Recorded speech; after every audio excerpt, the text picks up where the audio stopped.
right about hitting you in the face, almost. This is Donnie Dank. The streets and sick and perverted jokes, whatever. I'm full of Olive Garden. That garlic bread got you done. I need to. Filthy slut. Alright, so, you want to introduce yourself? Yeah. I'm Seabass. You're welcome. And this is episode numero dos of Idiotic Intuition. I told you I was proud about how the last one turned out, and we actually got responses on this next one without me having to hound people. This one's going to be a little longer than the last one because we have more questions. Some of them jokeful, some of them quite serious. Mara wants to know, what's your favorite childhood memory? Okay, so when I lived in Texas, there's this stuff called Lucas. It's just lime salt, and they also have Lucas de Chile, which is lime salt with chili powder in it. And I mean, you've probably seen people put it on like mango slices on sticks and everything. Well, one time my grandpa was making eggs, and he loved everything as spicy as possible. So his eggs, like when he made fried eggs with runny yolks and whatnot, like that shit was red. That shit was not yellow. That shit was red because he covered it in chili powder. He covered it in some other sort of red powder. I forgot what it was, and then just a fuck ton of homemade hot sauce. And I switched out the seasonings, and so when he ate it, he just had the most sour look on his face because it was a shit ton of chili powder and lime salt. And I just love that so much. It's not like a fiery hot dick in my memory. That's good. I guess mine would be whenever I went to visit my dad, just like seeing him in the driveway and just like giving him a 10-minute bear hug.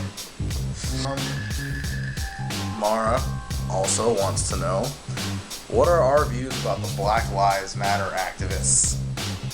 Well then, what on the people themselves or in that whole subject? Let's go deep. What, Brittany? I'm very interested in the subject. Yeah, well, I mean, the activists themselves, the peaceful ones are awesome. The ones trying to riot and do more harm than good suck. But I mean, all lives matter and stuff. Alright, I do agree with what he said and what a lot of people are saying. All lives do matter. And again, with the whole, there are activists that are trying to actually be peaceful and get their point across. Then there are the bad ones. But this is how I have to rationalize it. This is kind of nerdy, but that whole group, you can't really specify them as one group because there are the ones that are trying to get their point across peacefully, and I do understand that sometimes you have to do some drastic things when defending yourself. Then there are the other ones that have good intentions, but kind of like Anakin in Star Wars went batshit crazy. I mean, all lives matter! Why are you being such an asshole? You're my enemy! And then just breaks everything. All lives do matter. I appreciate your protests for trying to get the point across because they're having a lot of outrageous things. But just like you guys say when people are like, black people are always criminals and whatnot, they're not always criminals. It sucks that there are some that do make the rest of them look bad, or just a specific group in general. There's always those few that make you look bad, but that goes the same way for police and everyone else that you're protesting against. There are a few bad apples in the bunch, but you can't group everyone that are similar to them because of their actions. Leanne, what was your favorite gaming experience ever? So many choices. I have short-term memory, so this is gonna be hard. I don't know, mine's kind of spaced out. I'll give you a couple. Playing Star Fox on the Nintendo 64 back when it was like real nice. That's definitely one of them. The whole Resident Evil 4. Not the whole franchise. I do love the whole franchise, but Resident Evil 4 just first thing that pops in my head. That's the first one I could actually play. And not die, like, or get stuck on one of the puzzles. Gears of War 2. I mean, they were all great, but I just love Gears of War 2. The Deadpool video game. And then in recent, I've started playing the Division beta last night, and man, Foreshadowing something? dude, yeah, actually, yeah, dude, the Division is gonna be so freaking great. Yeah. Playing multiplayer in general on any video game was just fun. I remember the first time I ever played Gears of War online with this fucker. Not a good night. Not a good night. I remember when Gears of War 3 came out, like, I would try to stay up all night with, like, everybody would leave in the online game except for, like, me and one other person, and we'd spend like 10 hours trying to go to the last round, and that's how I ended up doing it. Fucking no life here. Leanne would also like to know what our views on the presidential election is this year. We're gonna make America great again!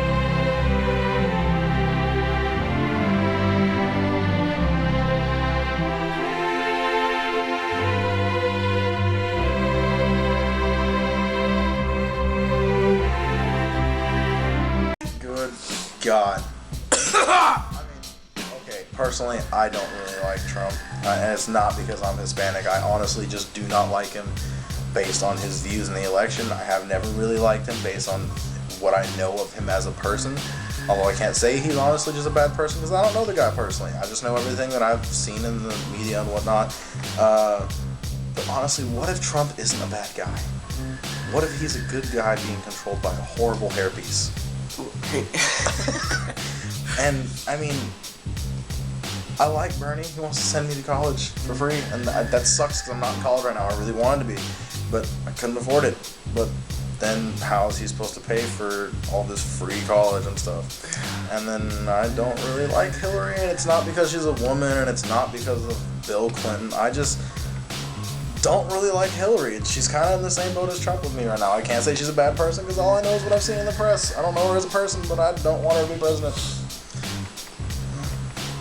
When I vote, I'm going to be in that booth for hours. They're going to have to kick me out. I don't even know if I'm gonna vote this year because it's like looking in an insane asylum and then being like, you should have married. I see you only stabbed your Hi, Katie. I'll marry you. Oh, yeah. Put your collar on. I'll take you for a walk. As little side note, as you guys have noticed, Katie's never really been in a video, but she always makes some sort of debut or cameo with her voice or just some action she does. Maybe she'll. Katie Barton. Don't throw my sweat. All right. The other person you heard earlier was Brittany. She's obsessed with Beyonce. She also kind of looks like her. Damn gorgeous.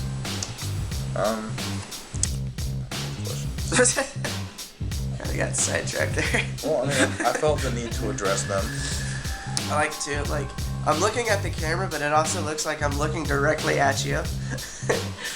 I'm just staring you down while I do this video. Monica M. Wants to know best and worst memory together. Together as in like us, I think. Yeah, I asked her the other day. She wants to know about us as like a friend. That's like friends.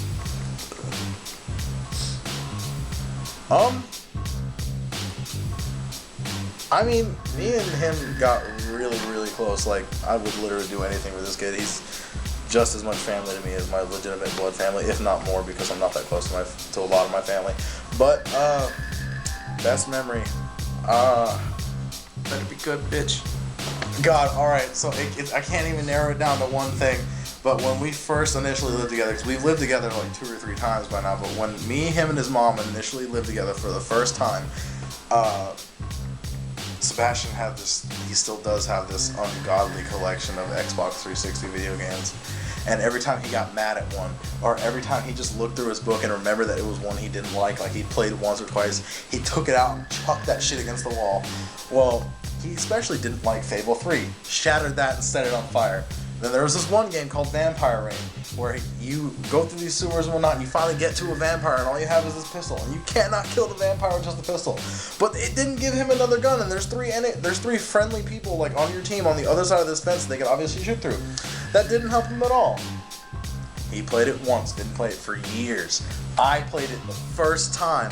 They automatically gave me an assault rifle. My teammates killed the vampire for me. He got so pissed off, I didn't even get to play the game. It actually looked like it was going to be a good game. He got so pissed off because of how the game went for him, he immediately ejected it from the Xbox, snapped that shit in half, and threw the remnants at the fucking wall. So those are some of my best memories. Worst memory, I mean, do you want me to say? We've been through some personal shit together. I won't go too in detail to it, but Say which one? We've both been there for each other in like the darkest of possible times. Like when I didn't think I was gonna be able to move on a few times. Once in recent and once when we like were initially living together. Just some really shitty things were going on in my life, and he was there for me, and I hope I've been there vice versa. I feel like I have, but can't really narrow either of those down to one memory because I've been through a lot of shit in the years we've known each other. Yeah. I think the best memory I have is when we first started hanging out, and I had the couch in my room, and Diabetes couch? Yeah, the diabetes chamber, and every time he came over, we'd have like about 50 gallons of snacks just on the side of the couch, and we'll play. I don't know how many times we played through the Gears of War 3 campaign, but every time we came over, we started it fresh or started it off wherever, and we would just fucking eat and play video games, and it was awesome. Worst, I mean, I don't really have any worst memories with this guy. Yeah, it's the same thing that you said, like, you've seen me at my lowest, you've seen me down. Yeah. Shit, I actually almost got teary-eyed for a second. Monica would also like to know, everybody's doubling up on questions, so we're just kind of repeating names. But Monica would also like to know, we could make one law, effective immediately, what would it be? Okay, so we live in South Carolina, and in the state of South Carolina, you are technically an adult at the age of 17. So technically you're allowed to move out of your parents' house, and you're allowed to do most adult things. You can't buy cigarettes yet, but I mean, whatever. And I did move out when I was 17, and it wasn't just because I wanted to move out. Hell, if I could have chosen whether or not to move out at the age of 17, I probably wouldn't have, because I did it because I had to graduate school because of certain things that were going on in my household. But I see a lot of kids nowadays, and I'm saying nowadays, I only moved out a few years ago, like I'm only 19 now and I moved out when I was 17. But a lot of people I know now, I mean, regardless of whether or not they're my friends, I see a lot of people moving out. And they say it's because they have a lot of shit going on at their house, but honestly, a few of them are just like moving out because the ton of shit they had going on at their house is just them not agreeing with their parents. And that's not why I did it. Like, I feel like you need to be past some sort of exam or something to have a legitimate reason as to move out, because I mean, yeah, it's great that you have that freedom, but I mean, I hate to sound like every adult you've ever talked to in your life, but it's not all fun and games. There's a lot of shit, and there's a lot of things I wish I could have just go back to live with my parents to not have to deal with. There's a lot of stress when you move out. It will change you as a person. I mean, I don't mean to sound like this, but it does fuck with you. You do change drastically when you deal with the responsibilities and the stress that you have to deal with. Whether you have a family or not, I mean, you are responsible for a lot more than you think you're going to be. And kids that abuse that now, or try and be like, I'm going to be my own grown-ass man, or I'm going to be a grown-ass woman. No, just because you moved out does not make you grown. I don't feel like I'm grown yet. And I'm 19. We live in our own apartment together. I fully support myself, and I still do not consider myself full-grown adult. I still want to play with toys and shit. It's so sad. Now if I play with one, it feels like I'm a pedophile. Come here, kids. Fucking, I guess my law would be reduce the drinking age.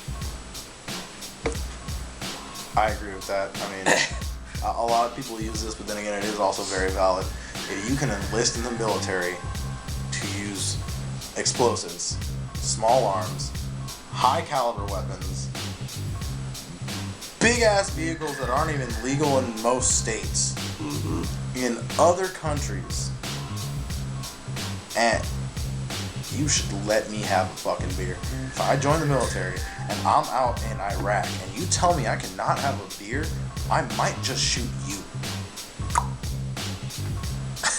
Tyler. How sexy is Tyler?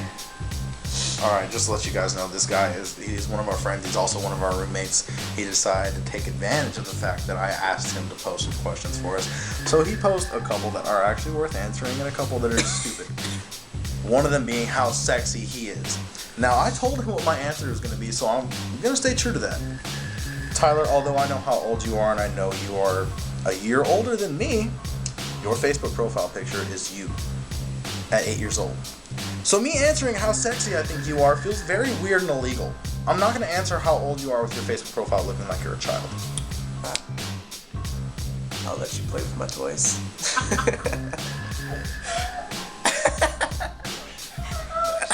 I don't know why, but the first thing that popped in my head when you said that was you walking up to him in a Reptar costume and him in a diaper and a blue t-shirt like Tommy from the Rugrats. What? Tyler's a big dude. He's like 6'1". And what kind of porn? Tyler's next question was, do you like your job? Explain your answer. No comment. Funny thing is, okay, I recently just got a new job and I only work at McDonald's 2 nights a week now. However, up until this past week, we all worked at McDonald's 40 hours a week. Brittany also works at McDonald's. I am luckily getting out of it, and I will say right now, I hate my job. McDonald's is a very easy job, and everyone's like, no, it's easy. Yeah, it is easy, but there's a lot of stressful and entirely unnecessary bullshit that goes on at that job. I do not care if they see this. I really do not fucking care, because a lot of shit actually just happened earlier this week that I used to get bitched out for. And if this guy that does not even get bitched out or even talked to, he does not get told what he did wrong, when I go in on Sunday to work overnight, when my GM comes in Monday morning and she says one thing to me that I find not pleasing to me, she could just say that she does not like how I look in my current shirt. I'm going to take off my shirt, take off my tie, take off my name tag, and take off my pants, because these are the only things that McDonald's actually own. Drop them, walk out, and not come back, because I do not fucking give a shit anymore. However, I love my new job. Starbucks is great. Dude, better benefits, pay me more than I'm making at McDonald's as a manager right now, and let's chill as out. What would you do if you won the lottery from Tyler? A lot of people are always just like, I'd buy this, I'd buy that. A lot of people don't think, yes, it is a lot of money, but you can blow through a lot of money now, very fast. By lottery, do you mean the fucking Powerball, or do you mean like a fucking lottery ticket that's just like, yeah, you won $100 off the scratch off? I would assume that the jackpot that would set you for life. I would spend as much money as I could investing in businesses that would continue to make me money so I don't have to work anymore. Because people are like, I'll quit my job. Yeah, but when that money runs out, you're going to need another job. So if I buy a ton of businesses that will make me money and keep me wealthy, then who cares about that hard money? Yeah. I think I would buy a small house, buy a reliable car, buy some furniture, and with the rest of the $1 million, just bank on that. Porn subscriptions! Tyler wants to know, what is our dream job? What is our dream job? Shit, I used to want to be an architect. Now I don't know what the fuck I want to do. I like editing the videos I do though, so maybe I'll become an editor. I don't know. I've always wanted to be a cop, more specifically a detective. Mainly because my grandfather was a cop. You know, the whole wanting to help people thing. Yeah. It's pretty nice. Still want to do that, working on it. Again, Tyler. What the fuck is wrong with you? He actually said hell. But, What the hell? I'll tell you the same thing I tell everybody else. More things than I can count, and if you can count them, you are a saint. I don't know. My knees are hurting. I have a sore throat. There's a lot of stuff wrong. My body's going against me right now. Alright, so that's all the questions we have right. Actually, nope, there's one more. My friend posted a question last time right after we finished recording it, and her question is, what is the meaning of life? It depends. The meaning of life could be reproduction, so go around fucking everybody. Or there is no there is no meaning of life. I'll go ahead and be semi-inspirational. In my opinion, life is about living to be as happy as you possibly can without being irresponsible and an asshole to everybody. Life is to, make friends, make connections with people, whether they be like serious relationships or just people you can laugh with. I feel like you should aim to make everybody your family, and I don't mean lower your standards of family. I mean keep your standards of family as high as possible, and find people that are willing to stick by your side just as much as family would, because then you'll never be unhappy, and everything will kind of seem to fall into place. And when you do eventually kick the bucket, you can do it with a smile, and you can honestly say you have no regrets. Yeah, think of life as just school, and you're here to learn a lesson, and you have to make all these choices and see if they come out right. And regardless, hopefully you made enough good choices that you won't regret anything. Alright, this has been Idiotic Intuition again. This one got a little smart though, it's also pretty long. But we hope you liked it. Also, a couple of our friends were talking to me last night and asking if they could send us fan art and stuff. And I just wanted to say, I mean, yeah, you guys, honestly, we would appreciate that. We would love that. And if you want to send me fan art and, music demos that you think are cool for the show, we might just show them. I mean, I would really like to see what you guys think. And just kind of get to know you guys through what you send us. Yeah. Thanks for watching. I'll see you next time. Still haven't thought of an outro, so you should still look out for it. Yeah. See ya.